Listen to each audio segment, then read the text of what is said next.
Good morning to everybody. My name is Channing Mavrelis. I am the Illicit Trade Director at Global Financial Integrity, and I also coordinate GFI's newest project, the DC Forum. The work of Global Financial Integrity is predicated on the notion that secrecy in the global financial system enables tax evasion, money laundering, corruption, and a whole host of other crimes, and that these activities foster continuing poverty in the developing world, inequality everywhere, and an undermining of democratic institutions. The framework of this opaque system, which includes tax havens, secrecy jurisdictions, anonymous companies, trade misinvoicing, and more, facilitates the movement in hiding and laundering of trillions of dollars. In 2005, GFI's founding president, Raymond Baker, published his seminal book, Capitalism's Achilles Heel, giving a rise to a movement for global financial integrity and found the foundation of our namesake organization in 2006. I'm really excited to share that Raymond has a new book coming out. GFI's newest project, the DC Forum, stems from Baker's forthcoming book, Invisible Trillions: How Financial Secrecy is Imperiling Capitalism and Democracy and the Way to Renew Our Broken System, where he discusses how kleptocrats, criminals, corporations, and crony capitalists now send invisible trillions through the opaque arteries of global finance, frequently ending up in democracies that are eager to receive, conceal, and legitimize this diverted wealth as the venal and cunning are to launder and perk it. The result has been an alarming corrosion of democracy and capitalism. Raymond argues that decades of attempts to regulate and constrain these secrecy mechanisms have failed, and only radical improvements across the globe in financial transparency and responsibility, as well as regulatory capacity and integrity, can break this cycle. With financial transparency a paramount component of this radical change, we have convened the first of a series of conversations with global thought leaders, focusing today on the role of the media. The media have played and continue to play an extremely important role in shining the light on the components and impacts of the global financial secrecy system. We are really pleased today to have three acclaimed members of the media who will share their experiences and insight with us. With that, I'm going to turn it over to Raymond, who will introduce our panelists today. Thank you. We are delighted to kick off our DC Forum programs with today's focus on journalism. Leading off will be Gerard Ryle, Director of the International Consortium of Investigative Journalists. Born in Ireland, Gerard arrived in Australia in 1988 and worked for several major newspapers.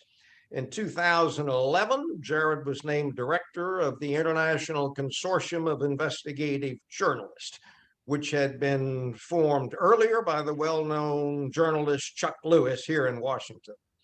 ICIJ across the past decade has produced offshore leaks, Swiss leaks, Panama Papers, Bahamas leaks, Paradise Papers, FinCEN leaks, and the Pandora Papers, all drawing global attention to just how badly both democracy and capitalism are being corroded through financial services that move and shelter dirty money. Gerard will be followed by Jennifer Gould shortly after graduating from Columbia University School of Journalism. Jennifer took off for Russia in 1992 and parlayed that also into stints in Chechnya and the Balkans. A book emerged along the way, and later Jennifer joined the New York Post, where she's been turning out, let me say, blood-curdling stories on crooks and kleptocrats, particularly as they hover around the real estate sector. Jennifer will be followed by Kiran Maharaj. Kiran is president and co-founder of the Media Institute of the Caribbean and the Caribbean Investigative Journalism Network. She's also a past president of the Trinidad and Tobago Publishers and Broadcasters Association. having begun her career as a freelance journalist, working among others with CNN World Reports. Gerard, over to you. Thank you very much for the introduction, by the way. I thought what I would do today is I would actually start with something that we can all dream about, a fabulous chateau. This one is in the French Riviera, in a mountain village where Picasso spent the last 12 years of his life. It was bought for $22 million through a series of secretive offshore companies, one of which was registered in Washington, D.C. So until last year, no one really knew who owned the chateau. That is, until it got caught up in the biggest journalism project in history, one that involved more than 600 journalists from 150 media outlets in 117 countries, all working together in silence for almost 2 years. The project, called the Pandora Papers, was based on nearly 12 million secret documents that had been copied from 14 different law firms based in places like Belize, Singapore, and the British Virgin Islands. The documents contained the private offshore financial affairs of more than 330 current and former presidents, prime ministers, and public officials in more than 90 different countries. One of them was the owner of that lovely chateau, the then sitting prime minister of the Czech Republic, Andrej Babiš. We published a story of the chateau 1 week out from an election that was due in the Czech Republic. Babiš had been expected to be returned with an increased majority. Instead, he lost the election. But let me take a step back here and explain a little bit about the organization I lead, the International Consortium of Investigative Journalists, the organization that led the Pandora Papers, working alongside media partners in the United States, such as the Washington Post, Frontline, and the Miami Herald. ICIJ, as mentioned before, was started 25 years ago by the American journalist Chuck Lewis. Initially, it was designed as a network for journalists. I took over 11 years ago, and the model evolved into a network also of media partners. And what we do is really quite simple. What we do is we find what we think is a really great global story, and we bring this story to media partners around the world. No money changes hands, but in return for access to the story, the media partners give us their reporters, their resources, and their platforms. In this way, we've been able to turn a tiny nonprofit in Washington, D.C. into the biggest army of journalists the world has ever seen. We tackle any topic that we think journalists worldwide would be interested in. For instance, we have done stories on faulty medical devices and on the plight of the Uyghur community in China. Earlier this year, we revealed how the giant Swedish telecommunications firm Ericsson had likely financed ISIS at a time when ISIS was conducting terrorist attacks all over the world. This led to a spectacular $15 billion collapse in Ericsson's share price. It also led to a class action lawsuit by victims of ISIS and judicial inquiries in both the US and Sweden. Our most recent stories involved improper behavior by Uber, which led to mass protests in France, Belgium, and Italy. We tackle many topics, but there is one topic that we keep coming back to over and over again, and that is financial secrecy. This is because we believe that alongside what people are doing to the environment, financial secrecy is causing the biggest harm of our time. The best way I can get people to understand financial secrecy, because it is complex, is to borrow from a book that was read to me as a child. The book is called The Lion, the Witch, and the Wardrobe. The story is set during World War II in England, when several children were evacuated to an old house in the countryside. There, they discover a wardrobe that brings them into another dimension, a parallel universe. Financial secrecy, to me at least, is wardrobe world. On one side, you have people who live in countries where they enjoy the benefits of schools, roads, and hospitals. But as soon as they step into this parallel universe, they are able to avoid all of the financial obligations of that social contract. Wardrobe World is more than just avoiding taxes. It's the place that people go when they want to traffic arms or traffic children, when they want to pay bribes or hide the financing of a new war. Wardrobe World only has one product, and that product is secrecy. However, it comprises of a vast industrial complex that is driving poverty all over the world. It allows the looting of poorer countries. It drives up house prices in places like New York, London, and Sydney. It secretly channels money into political parties and damages democracy. It exists within the mainstream financial system, propped up by mainstream banks, by white shoe law firms, and by the big accountants. ICIJ began to strip away this secrecy 10 years ago, when I was given 2.5 million records from 2 law firms that specialize in setting up accounts in offshore tax havens for people who want to keep secrets. These documents from Singapore and the Cook Islands were pored over by journalists from more than 40 countries. And when we published our results in 2013, it was quite the sensation.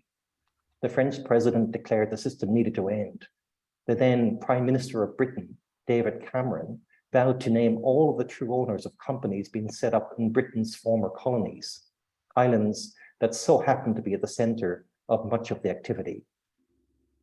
But our biggest breakthrough came 2 years later when we managed to get a hold of 11.5 million records from a law firm in Panama called Mossack Fonseca. Someone calling himself John Doe had somehow copied 40 years of records of his firm. He had covered every spreadsheet from the firm, every client file, every email for 40 years. And it represented the biggest cache of inside information into the tax haven system that anyone had ever seen. And when we published the story, we got slightly lucky. One of the names that we found was the sitting Prime Minister of Iceland. And 24 hours after we published, the people of Iceland surrounded the parliament in Iceland and threw yogurt and bananas at the building and demanded the resignation of the Prime Minister. Once that happened, almost everything, every revelation that came out of Panama Papers became important.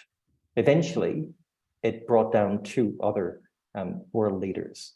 We followed it a year later with the Paradise Papers, which really focused a lot on the role that big firms like Nike were, schemes that they were using to avoid taxes in the US and other places. And then after that, we actually did a very important story on the role of banks in all of this. We found with documents that we managed to get inside the Treasury Department in the US, we managed to do a project called the FinCEN files, based on FinCEN, which is an actual branch of the Treasury Department. And that showed how people in Russia, oligarchs and people that were very close to Putin, were able to use mainstream banks by something called correspondent banking. And these were smaller banks in places like Latvia that had a relationship with banks in New York. And they were able to basically launder their money through the mainstream banks via these smaller banks. And then, of course, we had the Pandora Papers last year. And the fallout from that continues.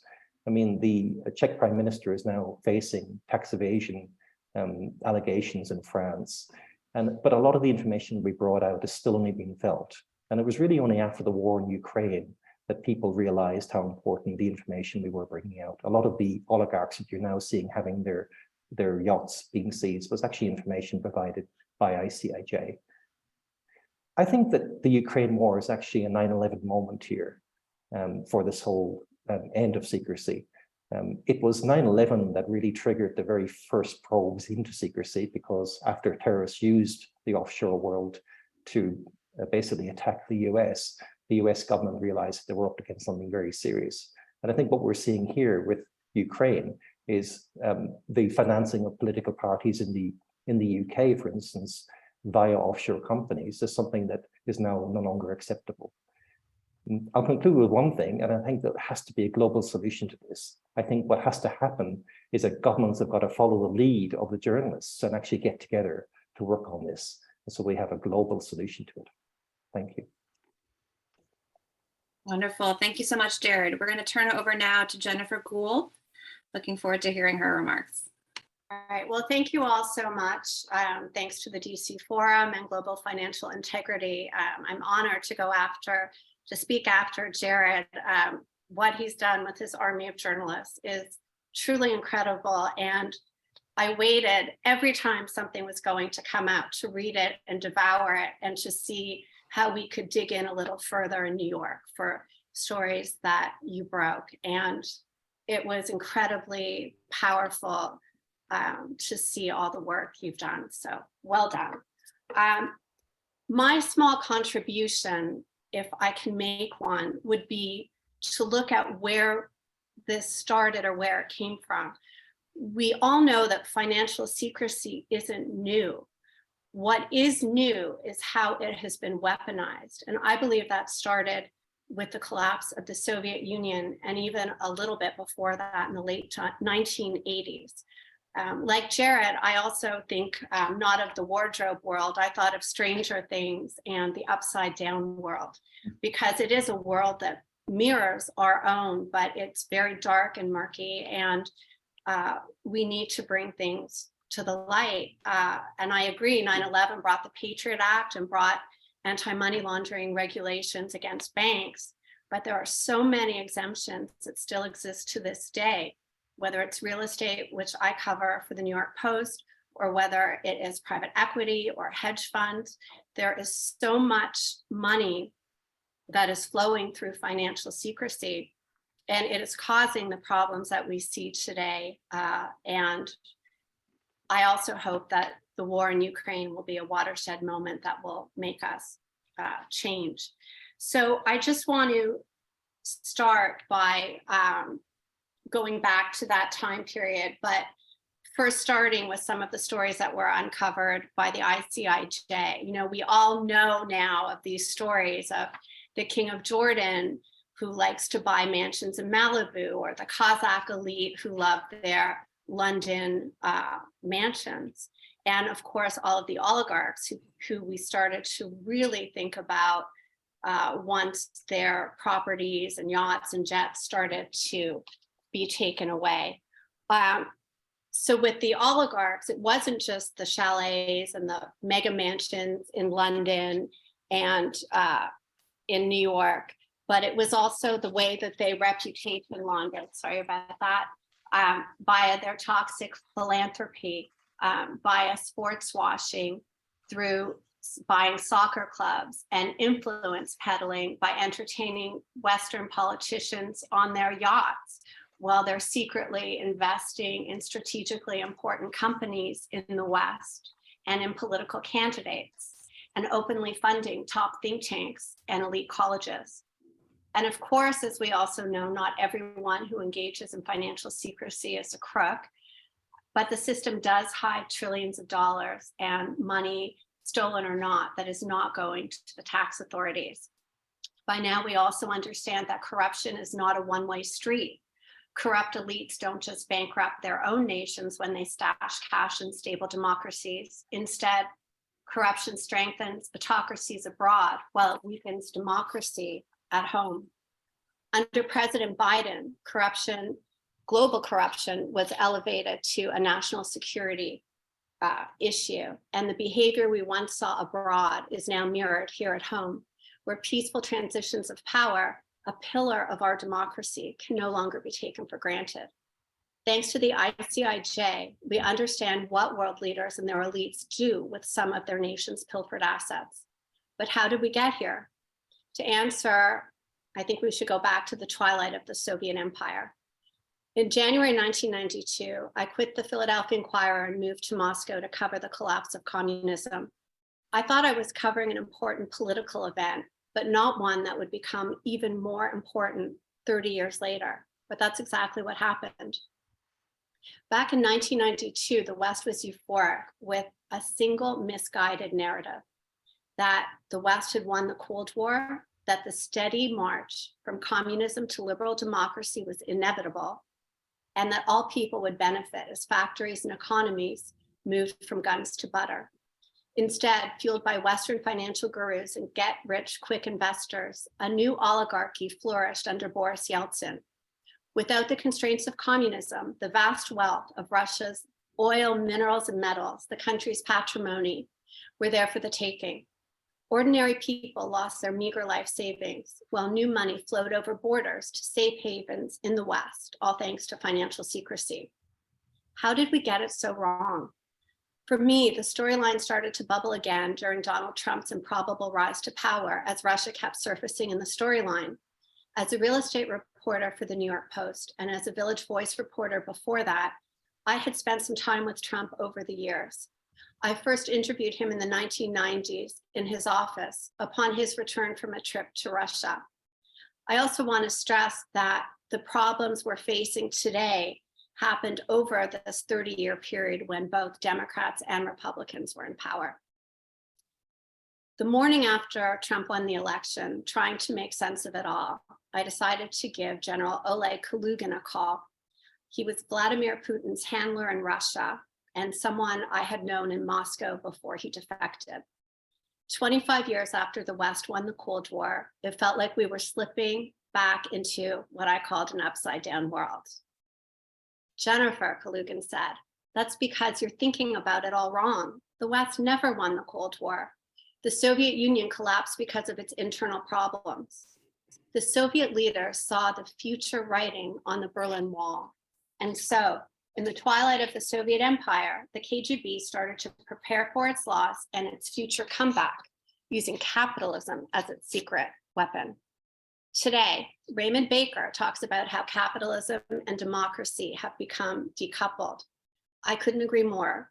And I think it truly started back then, because if you look at other world leaders who were corrupt, like Ferdinand and Imelda Marcos, those dictators stole money to maintain their own power or to build and create and keep and maintain their wealth in the West, not to influence Western politics and bring down the US government.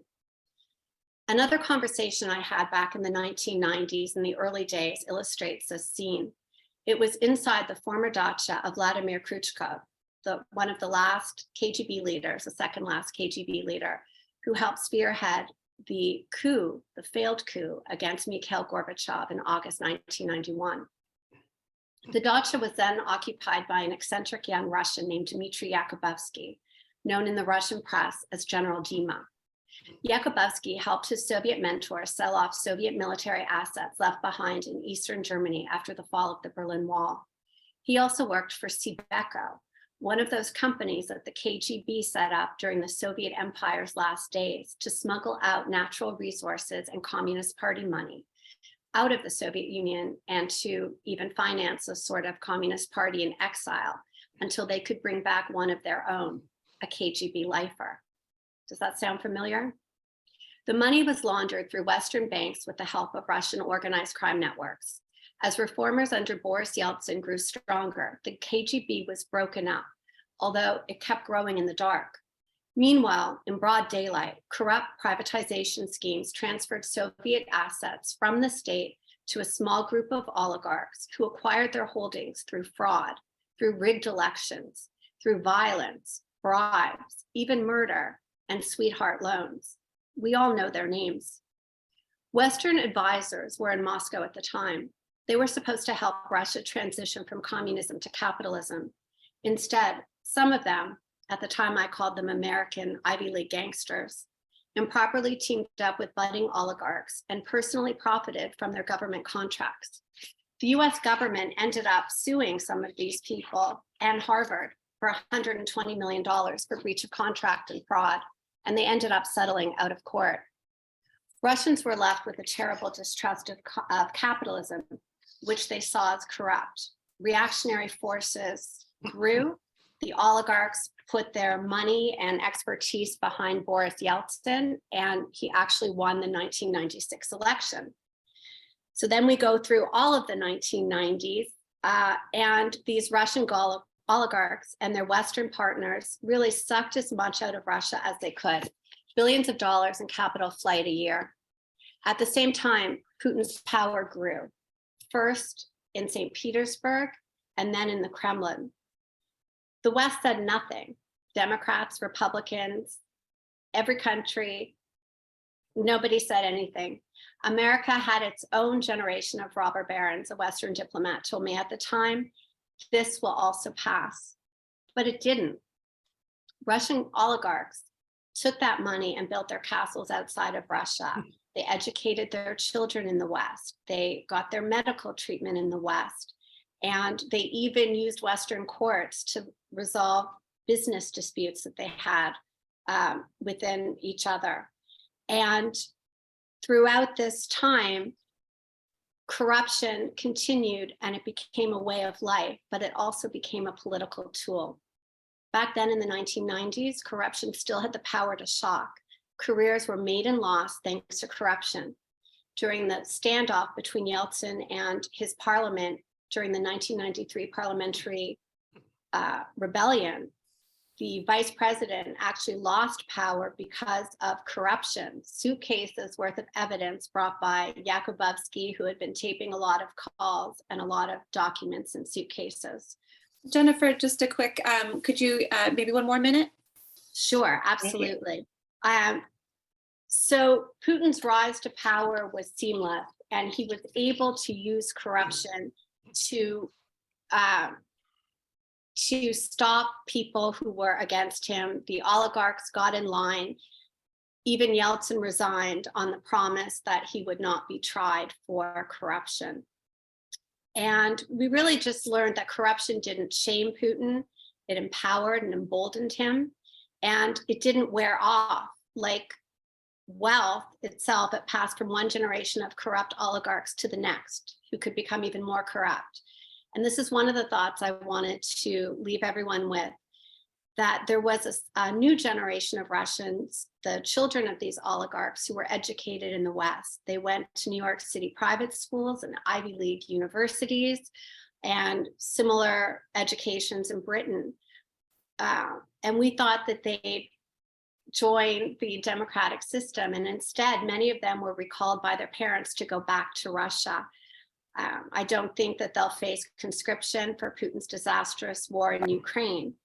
But the point is that we thought 30 years ago that our system would change them. And instead, their system, through corruption, changed us and corrupted our system. The Soviet Union may have disintegrated with pen stroke in December 1991, but it doesn't mean the West won the Cold War. Russia kept on fighting. And financial secrecy was one of its biggest weapons. And it's something that is now so visible because of the war, and something we do have the power to change. Thank you. Wonderful, thanks so much. I'm going to turn it over to Kiran Maharaj. Looking forward to hearing what you have to say. Thank you so much. And thank you so much to GFI for providing this forum for all of us here, and special good morning to everyone. If my internet goes down, I apologize. I am stuck in Florida, and I think everybody knows what's happening there, but there is a backup plan if it goes. I would like to address the topic. Topic is the role of media in financial transparency, but let me say the environment for reporting is not equal. And I'm going to talk to you a little bit about the experiences faced in the Caribbean.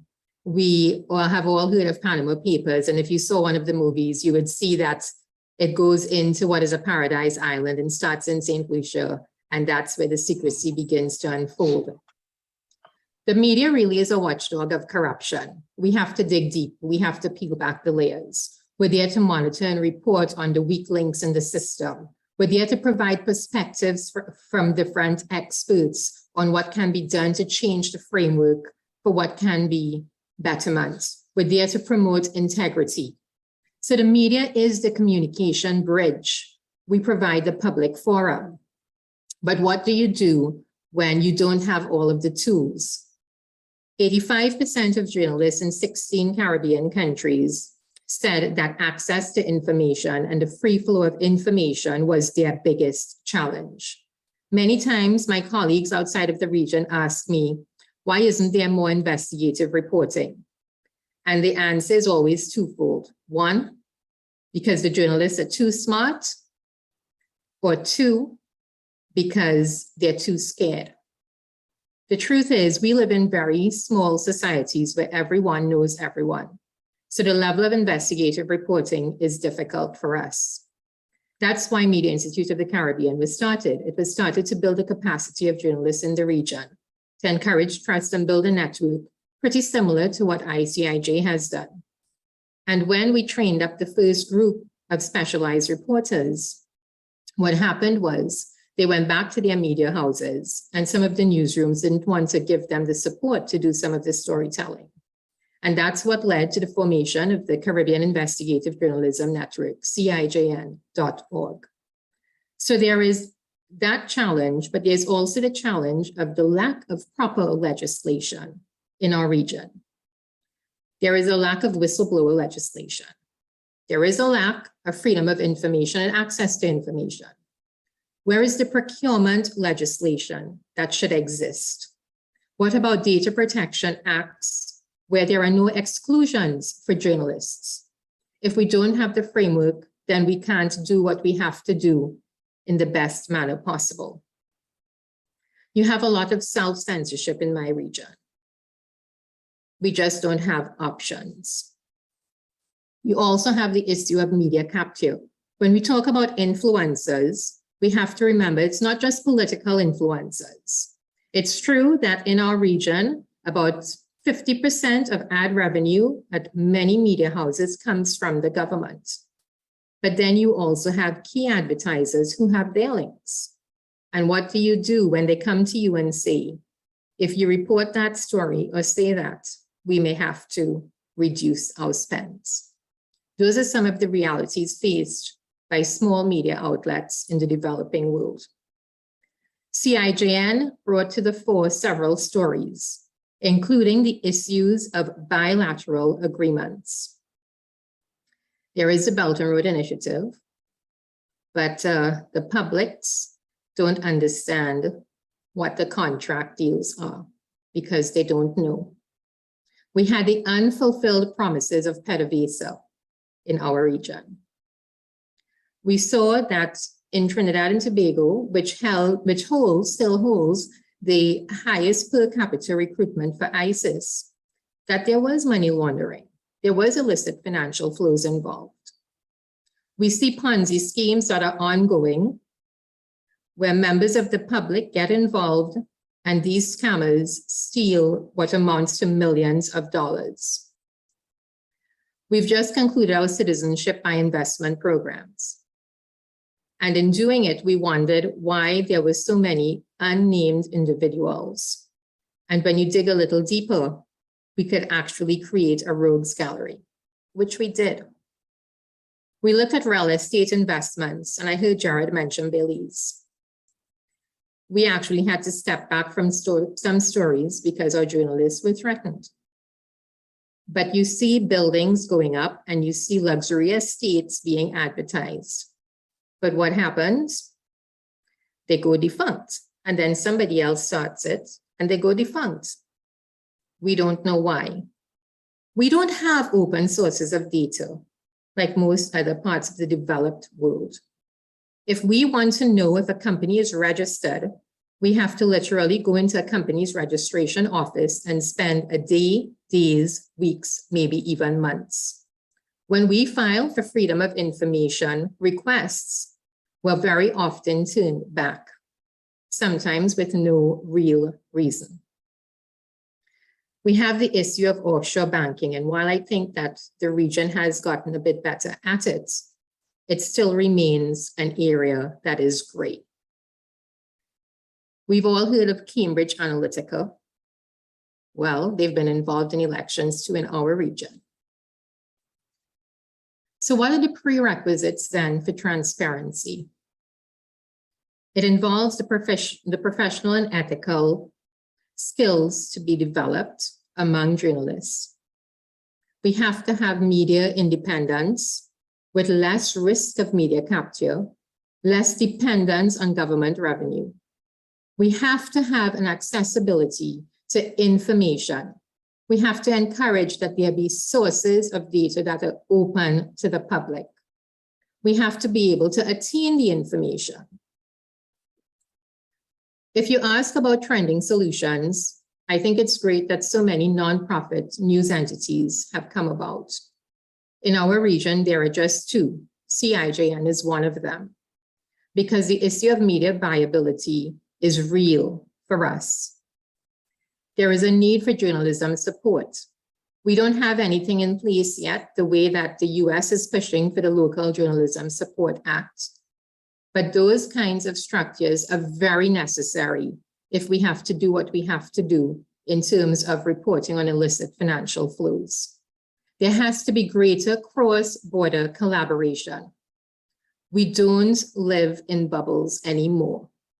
The world is global. We're a global neighborhood. And for us to get these stories out, we have to call on our neighbors who have more clout than we do. We have to work more closely with civil society. It is important. We have seen that working with civil society in our region has actually given us results. We've been able to get information. We need to strengthen those coalitions. While alternative media is good and is important, that civic space, social media, we have to remember that mis and disinformation is propagated in that very space. It's a further burden to a lot of journalists everywhere. So when we say the role of media in financial reporting and in the financial world, we have to understand we have to also create an environment for it. Corruption is a cancer. It causes inequalities. I feel it more than most maybe because I see how it's at work in small island nations and in smaller countries. It's a cancer that debilitates the structure of society, it decays democracy, and it cripples integrity. It will take many of us collectively working together for that shared vision and purpose if we really want to defeat it. My personal motto is to be a warrior, W-A-R-R, instead of a warrior, W-O-R-R. And I think that that's why we are all here this morning, because that's the statement we're making, and we're making it together. And I thank you all for the opportunity. Wonderful. Thank you so much, Kiran. I'm going to turn it now over to the DC Forum's Executive Committee, which includes Charles Davidson, Tom Cardamone, Raymond Baker, and Jack Bloom. Each are going to give a couple of minutes of comments reacting to both the topic at hand as well as the remarks being made by our panelists. So if you want to start, excuse me, with Charles. Great. Well, it was very inspiring, these three longer talks we've just had. As Kiran said, we need warriors. I don't think there's any doubt about that. And the Fourth Estate, really, journalists have done their job on this. These issues now are so much before us vis-a-vis ICIJ's work and that of others. The think tank community is on this too. And there's been so much that the public at large has seen on these issues after the Panama Papers and the other ICIJ exposés. I think some of us were surprised that there wasn't more of a public reaction. And if we are in favor of democratic rule, we must also be in favor that reform will come via greater public awareness of this problem of financial secrecy. Metaphorically, people need to get out in the streets and they need to vote on the basis of doing away with financial secrecy. So we have seen progress. We have a lot of legislative action on this in the US. We have the judicial branch that has beefed up its enforcement. The FBI has put in special units over the last few years, for instance. All of this terribly under-resourced, but there is progress. Now, I would say the originality of the DC Forum and what Raymond and I and Jack and others have been advocating for years, and Tom has come on board as a staunch spokesperson of all of this too, is that we need to go beyond the band-aids of a small piece of legislation here, another band-aid there, and really look at this financial secrecy system as a whole and take it on frontally and dismantle it. So yes, regulate it to some extent. And a lot of that is going on, and we need to do that more, but we also need to look at taking it apart, because it is a global system that we created and we can decreate it, is our notion. Perfect. Thanks, Charles. I'm just going to encourage audience members to start putting their questions for the panelists into the Q&A box. We already have one great question, and let me turn it over to Raymond for his remarks. Oh, you're on mute. Raymond, you're on mute.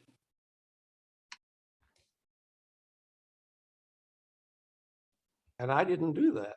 But anyway, I was saying, Gerard, the last time you were in Washington, you and I and Tom met, and we lamented the fact that we are calling so much attention to all of these issues. And as Charles has said, progress in resolving these matters has been slow.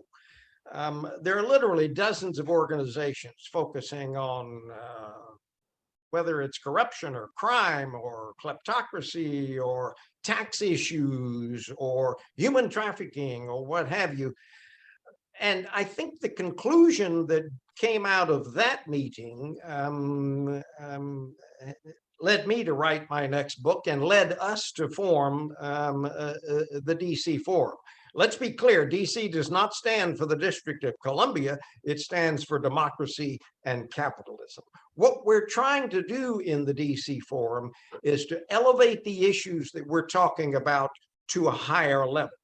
We're not going to effectively solve this problem by, as Charles said, a Band-Aid here, a small adjustment there, a little law over in the other place. We've all got to understand that we're dealing with a systemic issue.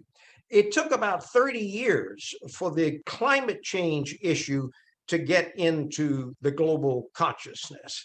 There was lots of data on climate change going back even more than 30 years. But it took something to get that subject matter into the thinking of people, and it is now there. We're all aware of climate change. What we're trying to do in the DC Forum is like that. We're trying to get past this issue being, to some extent, contained within scholarship, and not getting into the larger consciousness.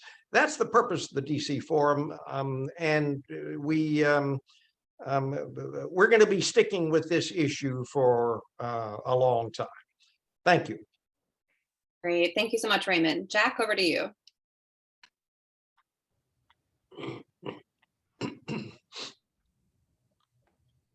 The central problem, as far as I can tell, is the premise. The underlying premise of all good investigative journalism is that if there's sunshine and if people understand what's going on, there'll be a democratic response that then changes whatever the problem happens to be. That hasn't happened. And it hasn't happened because the democratic system is not built for a kind of complicated mess that this offshore system has given us. It is really a construct that has taken years for a lot of clever lawyers and bankers to put together. And they've done a rather commendable job from their point of view. And it's left us with a system that you try to figure out, well, what do I do to dismantle it? And you don't get an easy answer. The second part of this problem, and I believe it's really key, is the enforcement side. The number of people who've actually been prosecuted as a result of the disclosures is really very limited. And next to the number of people who've been exposed, almost minuscule. The police and the electorate have gone after the big names that have been disclosed, and many of them have lost office or perhaps had some of the wealth taken away. But for the most part, enforcement has fallen on its nose. The resources aren't there. But more important, the underlying legal system is so complicated, and that's part of the way this system is put together, that gathering information, if you're a prosecutor, finding the right forum to bring the case, finding the right criminal jurisdiction becomes a nightmare. And anybody who's hiding money is going to hide the money by moving it through 4 or 5 or 6 different jurisdictions. And nobody is, in the prosecutor world, is going to be able to follow it and find ways of getting at the information they need to prove liability beyond a reasonable doubt. Perfect. Jack, I'm going to cut you right there. Thank you so much. Let me give Tom, a minute or two. I definitely want to move on to the Q&A. We had some great questions ready to go. Tom? Yep. Thanks, Channing, and thanks, Jared, Jennifer, and Karen for being with us today and for the work they have put into covering this issue. Media is a critically important component of fighting this systemic problem. It's one of the 3 legs of the stool, along with think tanks, civil society, and government. Take any one of those 3 legs out and everything collapses. The way I like to think of this problem is one of phases. I think the last 15 years or so, and as with any sort of cultural movement, there is no clearly defined end point to one phase and date for the beginning of the next. But I think for the last 15 years or so, it has been one of education. Educating the public, educating lawmakers, raising this critically important issue to the level of policymaking. And I think we've finally begun to edge into that second phase, the political will phase. We've seen over 100 countries commit to implementing a beneficial ownership registry for companies. Matter of fact, the Treasury Department announced just this morning that our beneficial ownership registry will be online on January 1st, 2024, which is great progress. Unfortunately, it's not going to be public, but it's a step in the right direction. I think we've seen other sort of green shoots along these lines. The UK government just passed its second crime bill just last week, or introduced the bill just last week. So we're seeing many sort of governmental movements in the right direction. I think the next phase can't start quickly enough, and that's breaking down information silos within governments and between governments. We saw just last week that FATF and Interpol are agreeing to share information to go after criminal assets. Critically important. I think that's step one, and we have to see more and more of that. And I think part of that third phase would be the introduction of technology. Critically important to dig into the data we actually have. FinCEN gets 2 million suspicious activity reports per year. And they do very little with them. This is a technology problem, not a data problem.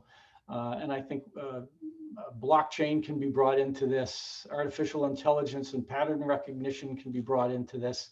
So there's lots more work to do, but essentially the 3 legs of the stool have to continue to work together to try to address the problem. Thank you. Awesome. Thanks, Tom. I'm going to start off with a quick question. We got a bunch of great questions here. Let me just get a quick question from Selma Mahoud. A lot of ICIJ's work, and this is definitely probably also true for you, Jen and Kiran, is based on huge amounts of data. How important is it for journalists to have data processing and analysis skills to conduct the type of investigations that you lead? Gerard, do you want to start off, and then Jen and Kiran, if you have anything to add? Yeah, look, I'll kick it off. It's critically important that, I mean, almost half of the ICIJ team are either data journalists or technologists. We actually end up now writing all of our own technology. But you can also do it, when we started off, we had absolutely no money and we were using open source software. For instance, Panama Papers, the online newsroom that we built for that was actually based on open source software that had been designed as a dating website. And the information sharing, the file sharing that we used had been designed originally by, for librarians to share information. I think, Kiran made the most important point. Journalists have got to have access to information to be able to do stories. And I think what's been immensely frustrating for us is that even though we have now done, I think 6, maybe even 7 of the biggest, projects in the world, we're still struggling to be able to get money to finance the data processing that I think is needed, because you never really know what's going to be important until it becomes important. And with data, you've got to build huge data sets for the future, not just for now. Can I add something to that? I think that's fantastic. I also think if you're somewhere without a lot of access to data, a lot of it is old-fashioned gumshoe reporting. We were the first to write about Joe Lowe, who was the architect of this 1MDB scandal in 2009. Why did we do that? There were big black Escalades outside a fancy condo and bags from Bergdorf Goodman coming every day. And it was just sort of obvious that nobody spends their own money the way that this guy was spending money shopping in clubs, in real estate, buying every trophy asset he could.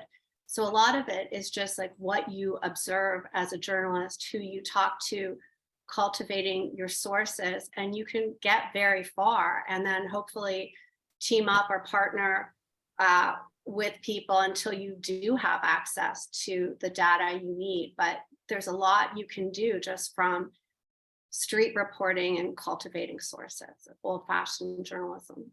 Yeah, that's really a good point, Jen. I think that kind of goes a little bit towards a question from Jacob Goldfinger. How can journalists cover the transactions we can't see? Cryptocurrency has facilitated money laundering and the growth of anti-democratic forces through an opaque market.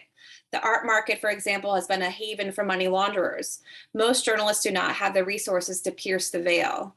Kiran, I think you addressed some of this there as well. I'd love to hear from each of you if you have comments on, how do you find the resources? How do you go about kind of trying again to pierce this veil?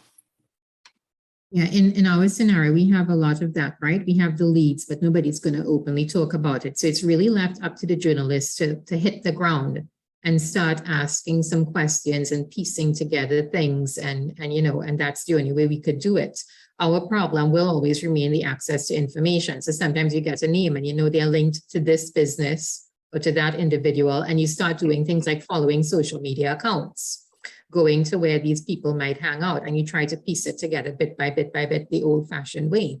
But for right now, until we have that access to info, it's going to be very, very difficult. Working with civil society organizations might be able to help, because sometimes they get leads from friends and family, and they may be able to help you. You also have your sources who can check information for you, which we had to do a lot of, for instance, when we were doing the expose and with the ISIS story.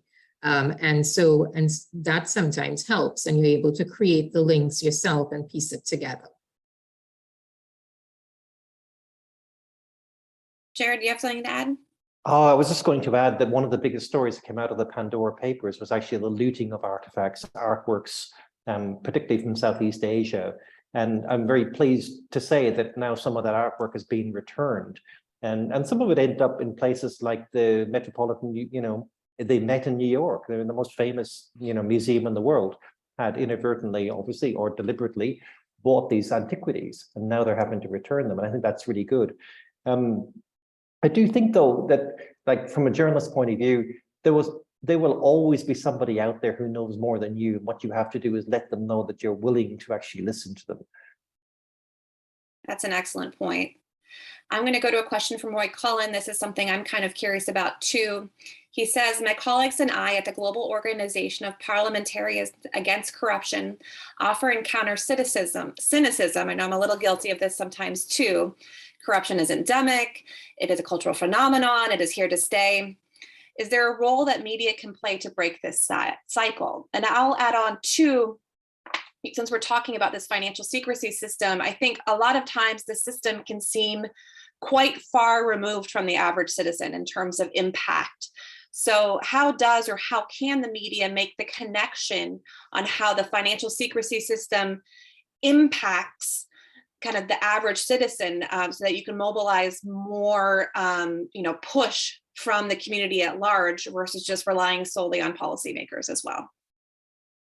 Who'd like to start? I could start with that Great. one. I think it's really important to name and shame people. We've seen that with regular crime and papers, getting stories out is really important. And also finding ways to make a very global story seem real in some way to your own readers in a very small setting, whether it's your local newspaper, your local neighborhood in New York City or New York, or wherever you are, you can find a way to do that. So for example, in January, Kazakhstan was burning. People are really upset about corruption. It started off with fuel. It ended up being about corruption. Well, how does that matter to people in New York City? Well, it turned out that, some of these giant, super tall buildings that were growing were being fueled and funded by Kazakh money that was dirty. And that was one way to bring it home. These towers were growing in a part of New York City where residents didn't want these ugly glass towers. Some of them are beautiful, some of them are, whatever. I don't want to sort of talk about their aesthetics, but the point is that these towers were raising prices and pricing people out of their own homes. Local businesses can be run out if you've got people buying condos that they don't live in. That could be their fourth or fifth home as a way to park money. So whatever something is that you're seeing that's corrupt, if there's a way to bring it home to people in a very real way, how it impacts them, because it does, and that's why we're all here.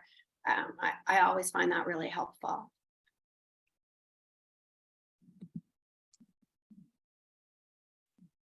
Yeah, if I can quickly jump in, I think that we don't understand I think the policymakers don't understand they need to break down what they're saying sometimes and really bring it down to grassroots level. It's so critical. We face this all the time with MEAs, multilateral environmental agreements. They're so technical, but they don't really break it down. I think it's so important. I also think we need to look at credible messengers, and I'm putting on my cap as a marketing strategist, but essentially that's what we're doing. If we want to reach people, we have to think like marketers. And I think we don't do a great job at it. And I think it's one of the ways we need to make our use, when media needs to make better use of social media and those kinds of credible messengers, but get the guys and the girls who are at the forefront dealing with these issues to understand how to make the story relatable to every individual. I think it's about a practical approach to it. Perfect, thank you. I'm going to take one more question. I know Danny, let me add a point. I have for more than a half a century watched us in the Western world adopt the default position that corruption is something that happens in those countries over there. It's not us, it's them, those people over there. This is beginning to change over the last 15 years, but it still has a long way to go. The Washington Consensus, which was written in the early 1990s about how to develop the rest of the world, was all about other countries becoming more like us.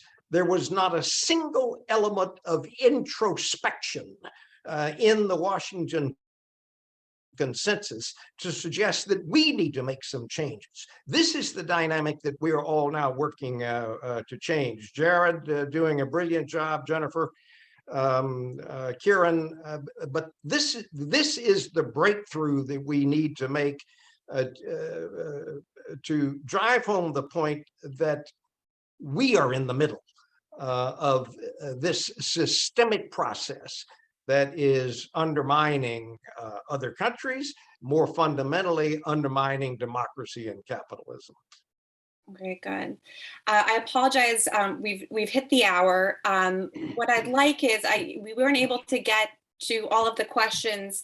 If you've posed a question and you would like to hear from one of our panelists or one of the executive committee members, please feel free. If you want to throw in your email address, I can forward those questions on to them. And you can kind of continue the conversation, maybe still online, but at least off video, off record here. I'm going to turn it over to Jack for a couple of minutes of just kind of closing comments and remarks. And I'll just say thank you for joining us today. And please keep an eye out for future events. We really are starting to gain momentum with the DC Forum, and we're excited to share all of the work and efforts that we're doing with the community at large. Jack? Oh, there you go. My major concern is the problem of how to get democracy working again to address some of the problems that have been discussed this morning. It's a real challenge to figure out how to get lawmakers and prosecutors and the legal system to change enough so that people can do things that will really make the change.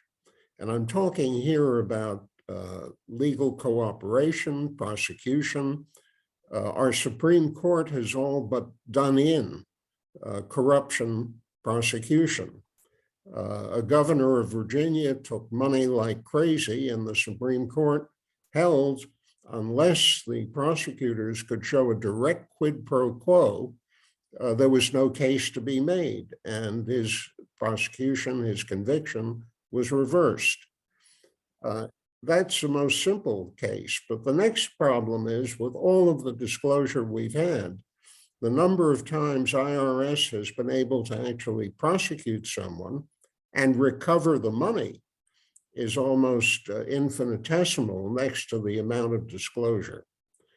And the bad guys kind of laugh at all this because they know that even if they're disclosed, hey, we can get away with this because the system isn't there to actually make a difference.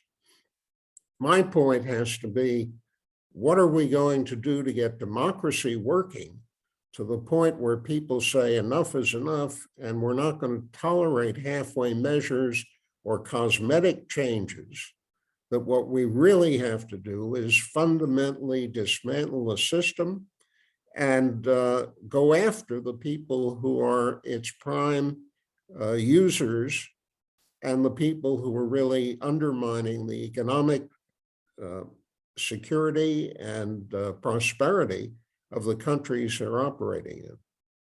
Thank you. Awesome. Thank you so much, Jack. Thank you again to all of our panelists for joining us and for their excellent remarks. And thank you again for the participants as well. Really, this was a really great conversation. And from the civil society perspective, I'm really always interested to hear what our colleagues are doing, and particularly how we can help them in their work and vice versa. So again, thank you for attending today. I'm going to save the questions that have been posted, and then try to share those with our panelists for follow-up. Thank you and have a great day. Goodbye.